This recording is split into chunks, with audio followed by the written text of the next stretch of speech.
ஏன் அந்த பிள்ளை இல்ல ஐயா வரல ஐயா நான் போய் கூப்பிடுறேன். தைரியமா இருக்க, நான் வேண்டிக்கிறேன். கோயிலுக்கு போறாங்க நான் வேண்டிக்கிறேன். ஆனா வந்து இழப்பு வந்து பெரிய இழப்பு. இழப்பை யாராலும் ஈடுபட முடியாது. பெருசா இருக்கு அந்த பக்கத்துல அது இறந்து போச்சு.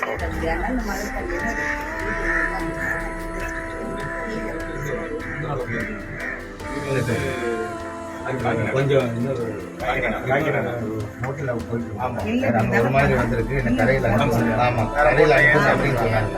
அந்த போட்லேருந்து கரையில் இன்னொரு போட்டில் ஏற்றி அனுப்புனாங்க. ஏற்றி அனுப்பிட்டு தூங்க போகிற டைமில் வந்து இருந்திருக்காரு ஃப்ரெண்டில். அது முடிஞ்சு வந்து பார்க்கும்போது இல்லையா எந்த இடத்துல சார் வந்துட்டு இருந்தாங்க. கரையில் வந்துட்டு இருக்காங்க. தொழில் பண்ணிட்டு வரும்போது சார் தொழில் பண்ணிட்டு வரும்போது நம்ம ஆளுங்க போக மாட்டாங்க. ஐயா பாகுனே ஏன் அந்த பிள்ளை இல்ல ஐயா வரல ஐயா நான் போய் கூப்பிட்டு வரல ஐயா. குழந்தைய பார்க்கலான்னு போனா கூட குழந்தைய கூட காட்ட மாட்டாங்க ஐயா. ஹெல்த் இன்சூரன்ஸ் நான் போட்டு தரேன்.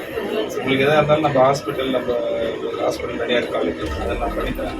காலேஜ் சார்ந்து நான் கொடுக்குறேன். சரியா விஷயம் தைரியமா இருக்க, நான் வேண்டிக்கிறேன். கோயிலுக்கு போறாங்க நான் வேண்டிக்கிறேன். ஆரோக்கியமா இருக்க. ஆனா வந்து இழப்பு வந்து பெரிய இழப்பு. இழப்பை யாராலும் ஈடுபட முடியாது. இருந்தாலும் நான் உங்க மகனா இருப்பேன். சரியா நான் போயிட்டு வரேன். ஓகே நீதான் பாத்துக்கணும்.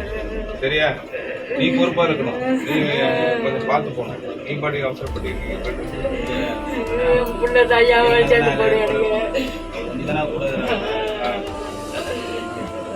உள்ள மாரி ஆயிட்டு தாயா என் கூட இருந்துச்சு. அது பாட்டுல எனக்கு எதுனா பண்ணி எனக்கு யாருமே இல்லைங்க. ஹோட்டல்ல வேலை செய்யணும். சாமான் கழுவி என் கையில